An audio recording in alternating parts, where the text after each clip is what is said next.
Roberts. Thank you, Mr Deputy President. As a servant to the many different people who make up our one Queensland community, I wonder, as many constituents do, who does Qantas have photographs of?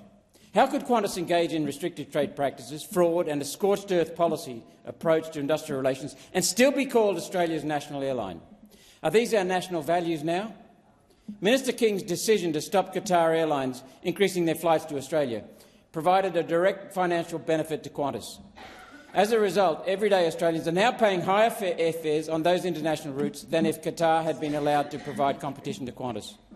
I note that over the last 12 months, Senator Sheldon has been resolute in his attempts to hold Qantas accountable through the Senate committee system.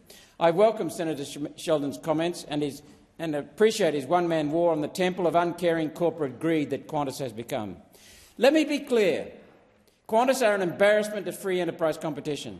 Everyday Australians are now faced with dysfunctional, unaffordable air travel simply because the government keeps sticking its nose in where it does not belong. It shouldn't be up to the government to decide how many air flights an airline has. It should not be up to the government. The free market should sort that out. Free enterprise competition based on pricing, service, safety and availability would sort that out. Passengers make their purchase decision on aircraft tickets based on the most fundamental duty of an airline, delivering a passenger to their destination at the same time as their luggage, a skill Qantas seems to have lost. Free enterprise competition ensures the airline with the lowest fares, best service, safest planes and most reliable luggage will gain market share, and airlines who treat their customers with hubris and arrogance will fare badly. Free enterprise competition makes companies better.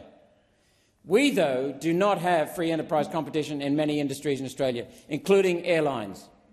We have crony capitalism, a club of investment funds and their corporate henchmen that maximise short-term profits and dividends over the best long-term interests of a corporation, or personal greed from the corporation CEOs. It is a type of corporate asset stripping that's behind the fall from grace of our once-loved national carrier. To dress this decision up as national interest is misdirection. Misinformation. Qantas is a private company whose actions by leading shareholders to decide what happens. First State, Vanguard and BlackRock.